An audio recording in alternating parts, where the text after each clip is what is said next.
Hello everyone! Today we're going to prepare corned beef burger. So what are the ingredients needed? So in preparing corned beef burger, you will need burger bun, lettuce and a slice of tomato, a slice of cheese, minced garlic and minced onion, 1/4 cup breadcrumbs, and 150 grams corned beef, beaten egg, this one, beaten egg, and 2 tablespoon oyster sauce, pepper, and salt. Okay, let's start.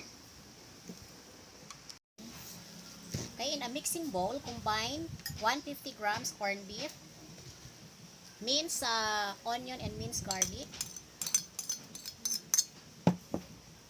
oyster sauce,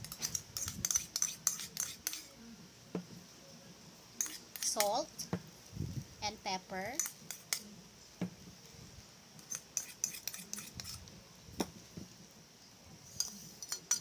and then mix.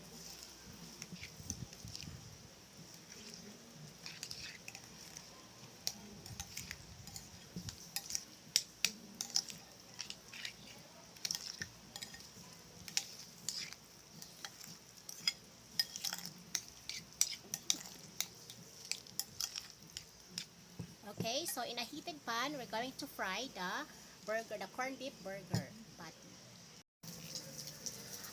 After frying the burger patty, so place your corned beef burger patty on the paper towel to remove the excess oil. Okay, let's start. We will now assemble the corned beef burger.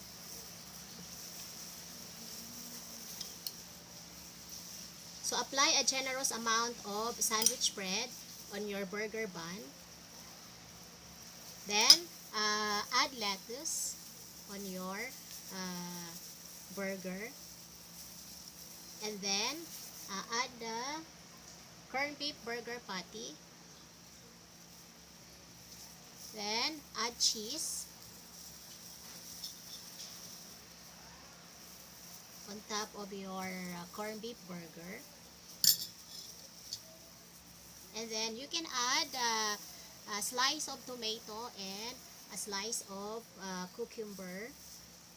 And then before closing the burger bun, we will add another generous amount of sandwich bread on the burger bun. Okay, so we're done now. Hello, we're done with our corned beef burger. So we can try this recipe at home. So it is cheaper compared to other burger recipe. So this is not only for grade 9 students. Everybody can try this recipe for your family. So goodbye everyone, and don't forget to like and subscribe to my YouTube channel. So this is Teacher Des. See you on my next video. Bye everyone. Keep safe and God bless us all.